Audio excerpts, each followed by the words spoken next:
I'm Joe Halco, Director of Community Relations for Northwestern Counseling and Support Services, and welcome to another episode of NCSS Here for You. Since 1958, Northwestern Counseling and Support Services has been providing access to high-quality services which promote healthy living and emotional well-being to the residents of Franklin and Grand Isle counties. Over the years, as the needs of the community have changed, so too have the programs and services that we make available to assist children, adolescents, adults, families, and seniors.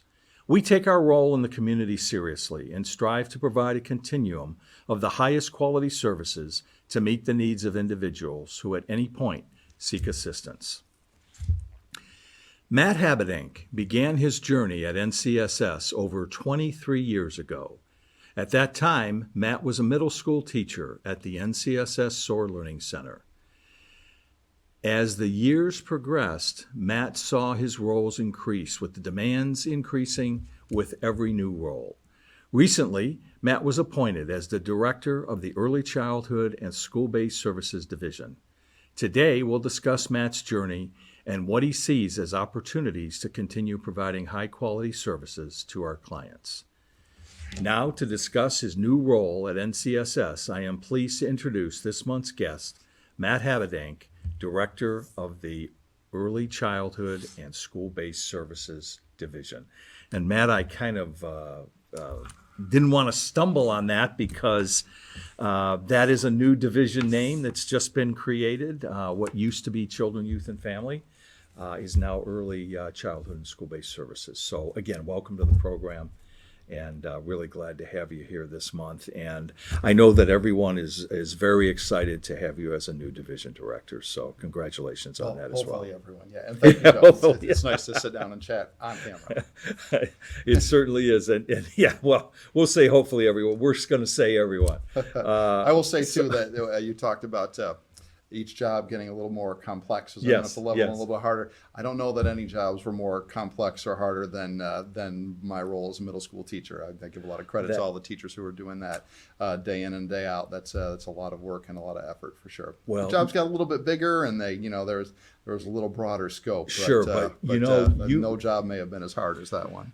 You make an excellent point, and one of the things, even pre-COVID, but let's talk about, and we're going to go really off of what we initially thought we were going to start with, because I do agree with you 100%. And the fact that even pre-COVID, when you looked at the individuals who the SOAR Learning Center was there to try to help through their school age years, is always immensely more difficult than what teachers face in the public school, because quite frankly, it is that public school that has said to the SOAR Learning Center, you need to try to intervene and figure out a way to help this student to become their very best, because they no longer feel they have the expertise to do that.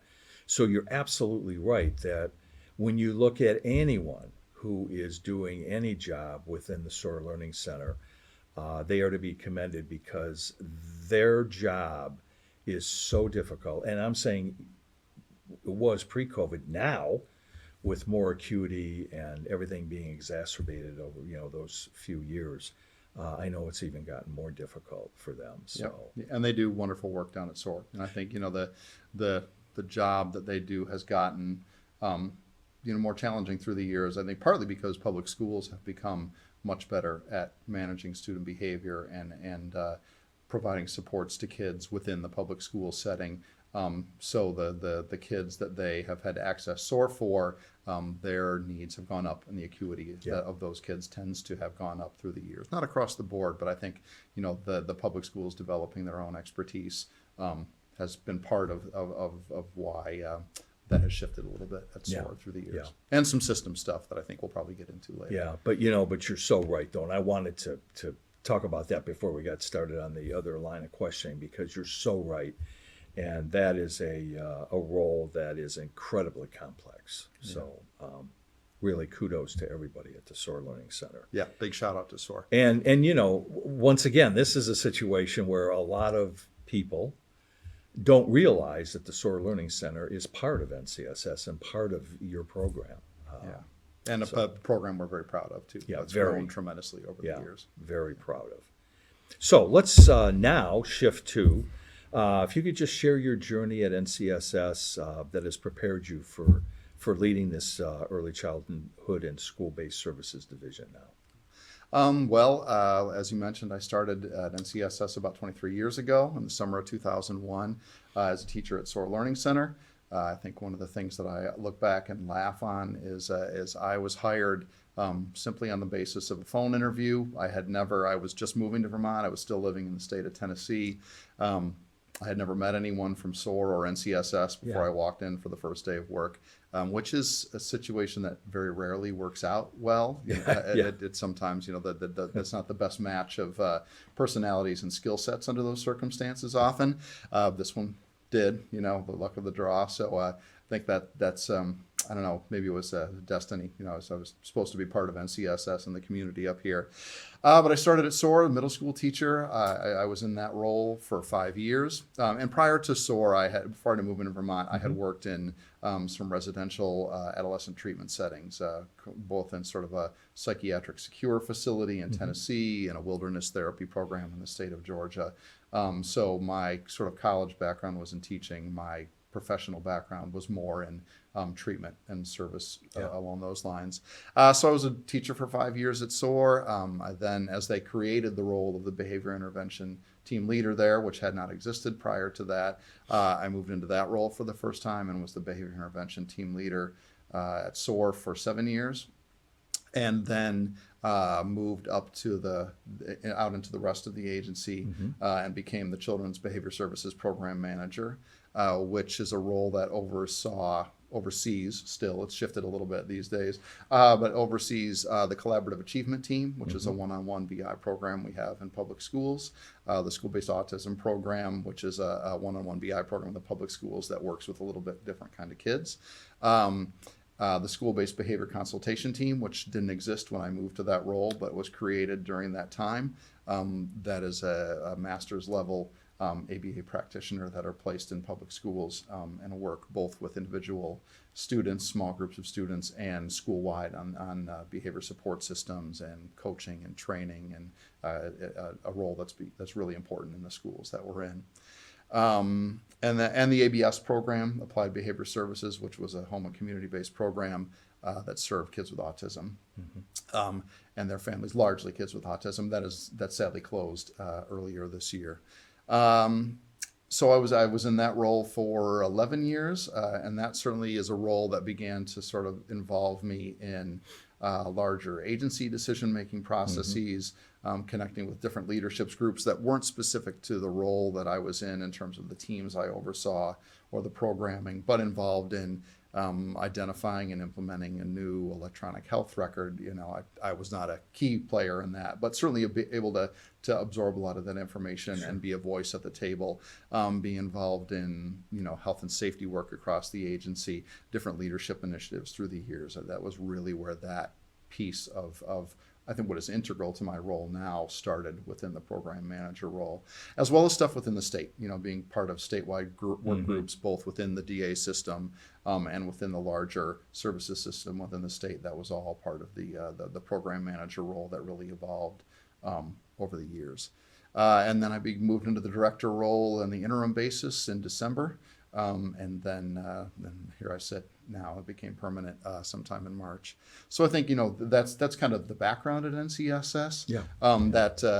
That led me to this point, kind of through my different roles. I do think part of what I would say actually prepared me to move into this role now is people who were overseeing me, my bosses and my boss's bosses, believing me in me enough to give a chance to sort of participate in some of this stuff. Whenever someone is on a statewide committee or something like that, there's an amount of trust that goes in that you're going to represent the agency well, that you're going to represent yourself well. and they're going to be able to work with the people that are on that committee or that are in that group to get something done. I mean, Yeah. that's not just, it tends to be a group of people sitting around talking. There's a point to that stuff and an outcome that you're looking to get to. So the trust to be able to do that, I think, has been a big part of that. And I appreciate a lot of the opportunities that I've gotten over the year. And I think that's a part of, or over the years, and a part of what I'd like to bring to this role is to make sure people are put in that position for growth, which I think is an important part of professional development. So that I think is certainly part of it, being involved in some of those groups. Getting involved in partnerships within the community. I know I just recently finished up about 3 years on the Northwest Medical Center Board of Directors, which is a role that I was put in kind of for the same reason. You know, there was a need at NCSS, or they wanted to put someone forward to possibly be part of that committee or the board. And it was a big learning curve for me, but it was a honor to be sort of put forward for that, and a group that I was incredibly thrilled to be a part of and honored, and learned a great deal from everybody that I was involved with. But a connection like that, all of that, I think, helps contribute to the perspective of the system of care and the services that we need to be provided, that I think are really integral to the director role and being able to do that successfully. And I would say the other thing, as I thought about this question, sort of what prepared me, is really having some good examples that came before me, and some people that I learned a lot from through the years, and people whose examples I seek to emulate at times, for different reasons. I think the first of those names is Michael Bombard, who's still the director at SOAR Learning Center, who was my direct supervisor while I was the behavior intervention team leader. I learned a great deal from as a supervisor during those years. Todd Bauman, who is now the executive director at NCSS, was my supervisor for the first few years in my program manager role, whom I learned a great deal from. And then Danielle Lindley, who left the children's director role in December and is at Washington County Mental Health now, someone that I worked under for 6 or 7 years that I also took a great deal from. And I think the work that all of them did and sort of the example they set through the years was definitely a key in sort of me being able to get to this point. And I guess I should probably say a lot of patience from people. My years at NCSS have not been mistake free. I don't think anybody's are. And patience in people and making both the times that I had successes, noting them and reinforcing them and giving me some credit and praise for that, but also helping me learn from some of the mistakes I made through the years, was just as, if not more important to sort of what's gotten me here. It's really the mistakes you learn more from than the successes, because those are the areas that... Don't I know it? I mean, believe me, I'm with you there. You mentioned a couple of things, but one thing that I think I'd like to circle back on is when you mentioned a lot of the programs in the schools. And the reason I'm bringing this up is because I don't think people realize how many NCSS staff are embedded in the schools locally. Yep. I don't think they realize that we have that integration, and it's been that way for years. So it's not as if it's something that's brand new, and the importance of that. Yeah. From a standpoint of whatever the program is, whether it's autism-based, whether it's clinical.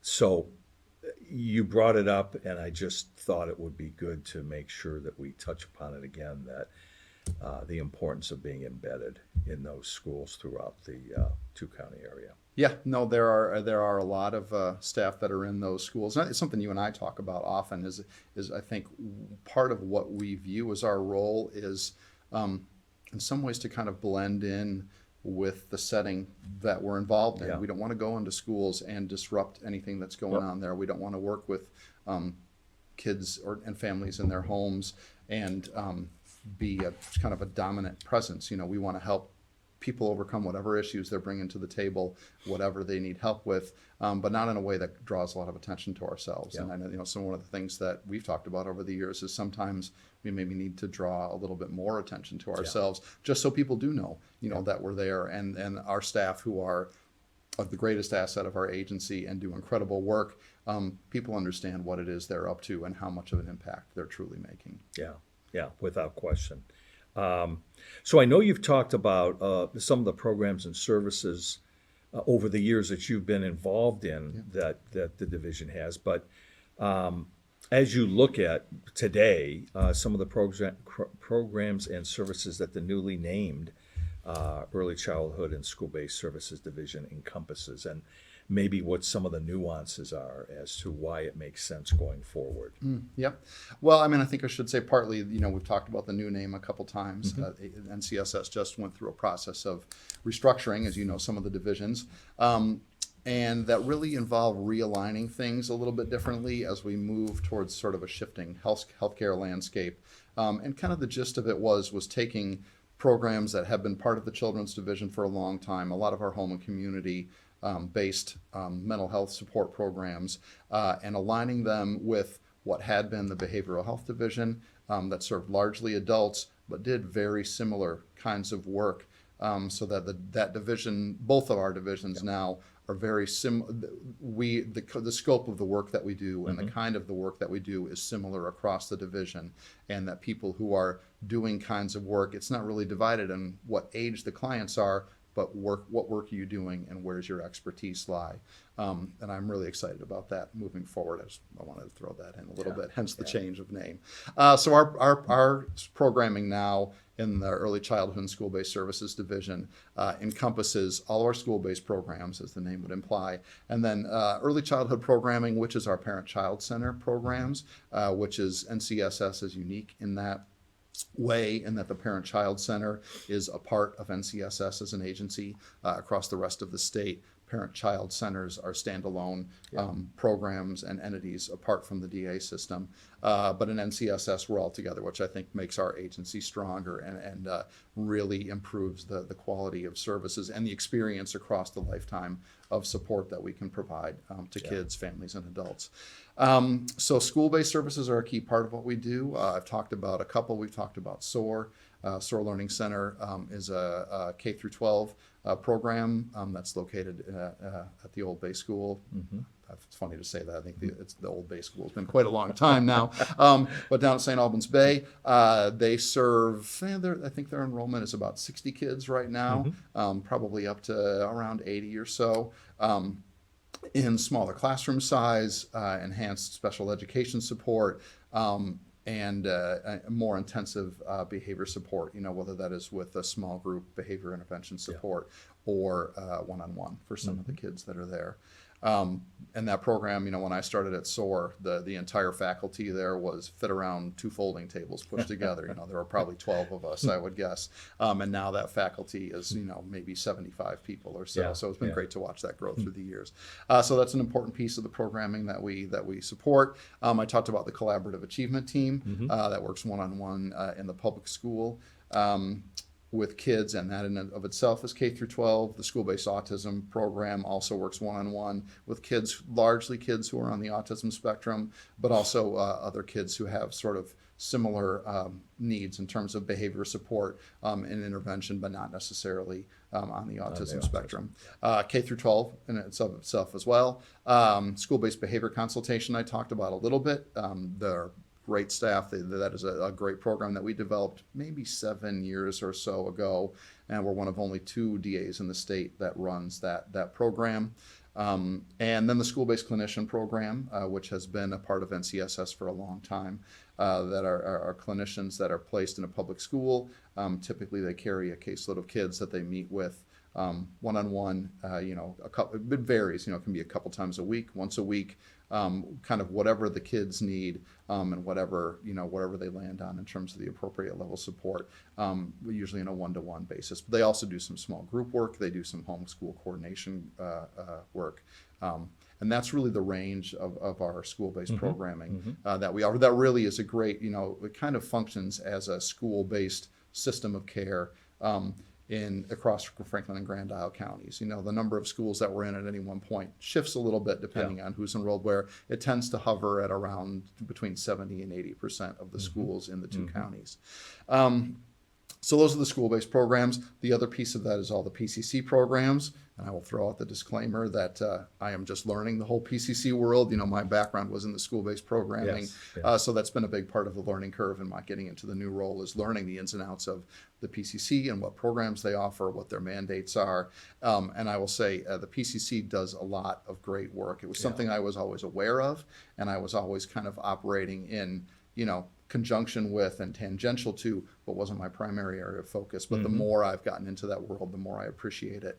The PCC really operates on the mandate to provide 8 core services into early childhood. In the early childhood realm, and to families in our area. And those are early childhood services, home visits, information and referral, parent education, community development, concrete supports, parent support groups, and play groups. And as I've tried to pick, Margaret Walsh is the parent-child center director, who stepped into that role probably 5 months or so ago now. As I've tried to repeatedly pick her brain, to try to bring myself up to speed. Part of the way she explains is as opposed to some of the other things that we do at NCSS, it's not a program per se that we are mandated to run, but you have to go do those services. And however you take your mandate to go run and provide those services to the community, there's a little bit of flexibility there. So they do important work with that. And then there's a whole, and I won't even try to go into the list because there are lots of programs that are particular to the parent-child center, some of which are very large, the Children's Integrated Services Early Intervention Teams, which we do both in Franklin and Grand Isle counties as well as Chittenden, across those 2 regions. There's probably 20, 25 maybe even up to 30 staff that are doing that kind of work. They're very large. There are some programs where it is part of one person's position, but it all plays into providing early intervention, early support, perinatal support during pregnancy till over the first year after birth with families. Through those PCC programs, depending on the program, roughly run through the age of 6. A lot of concrete supports that are offered in there, assistance with bills, with food, with gas money. That's all a part of the work that the PCC does. And I'm probably not entirely doing it justice, but it's a good sense of the scope of the work, if not the individual programs. Absolutely, and I think it also shows what you said earlier is the value that we're the only designated agency that also has the Parent-Child Center under our umbrella. And the nice part about that is the ability to have the warm handoff on services as families continue, individuals continue to grow and that sort of thing. Very much so. That's so. All that being said, Matt, what do you see as challenges that could inhibit providing quality service delivery when you kind of look forward? I think there are a few that stand out.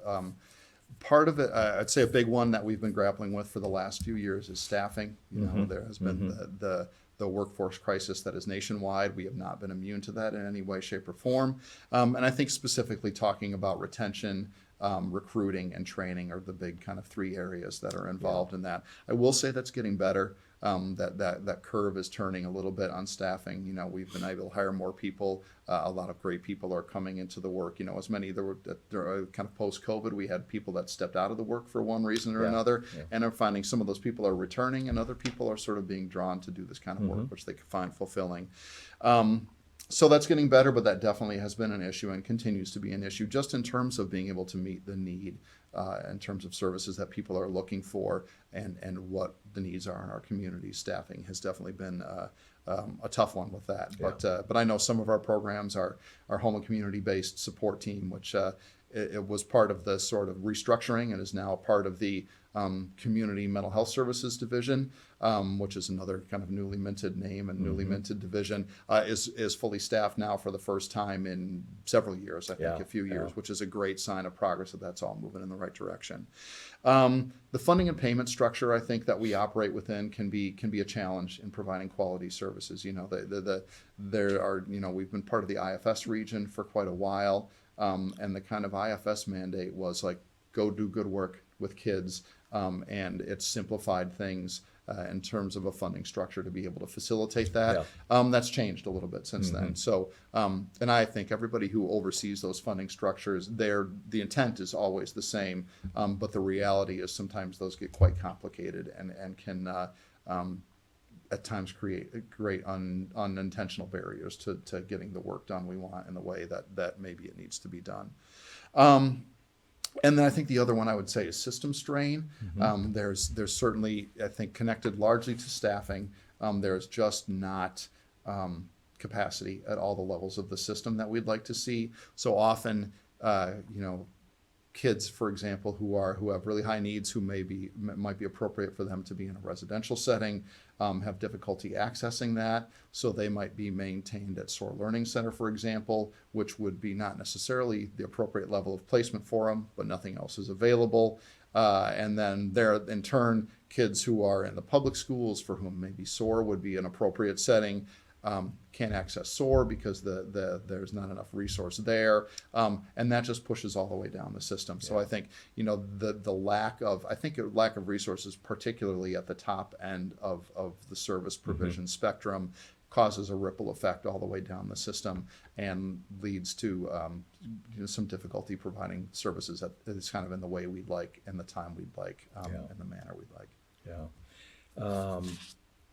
Let me ask you, over the past 5 years, what have you noticed most about the differences in the young people that we're serving?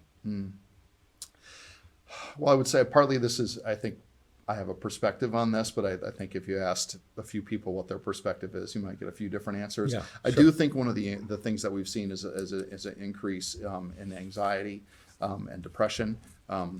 As kids get older, I think COVID certainly served to isolate people a lot more than they had been, particularly for kids where, I think, you talk about social media, you talk about phone usage and sort of engagement with devices over engagement with people. There was some concerns about isolation anyway, and COVID really, I think, drove that, especially as kids got used to being at home, maybe not interacting in school. Schools and the community can be an anxiety-provoking place for many of us as you talk about big groups of people, loud, lots of social demands on top of academic or other demands that you're engaging with. Getting back into that world post-COVID was hard for a lot of kids, and I think you've seen those impacts sort of play out in anxiety and depression. And I also think, the economy is tough right now, and that puts a certain level of stress on families. And I think as families get stressed, you see that creep into the behavior of kids and creep into the mental health and well-being of kids. So I think those are some of the things that we've seen over the last few years that have really moved that way. I think the other big thing, and this is kind of particular to school programs, is the increase in truancy, and not even just necessarily truancy, but sort of a lack of engagement with school, even if a kid's there, maybe not engaging. That I think has increased significantly. There aren't a lot of great tools, a lot of the great levers to manage truancy. We've tried a lot of things over the years, and there's been a lot of partnerships that still do have an impact. But that, I think, truancy has really become a much more predominating concern over the last few years as maybe compared to the pre-pandemic times. Yeah, those are interesting perspectives. Well, believe it or not, Matt, our time is up. I always tell the guests this goes quicker than you think. But I do want to thank my guest, Matt Habedank, for sharing his insights on being appointed the director of the Early Childhood and School-Based Services Division. Certainly his background has prepared him for this important role at NCSS. And I also want to thank you, the viewer, for spending time with us again this month. You can learn more about NCSS and all of our programs and services by logging on to ncssinc.org. I'm Joe Halco, and I'll be back next month with another episode of NCSS Here for You.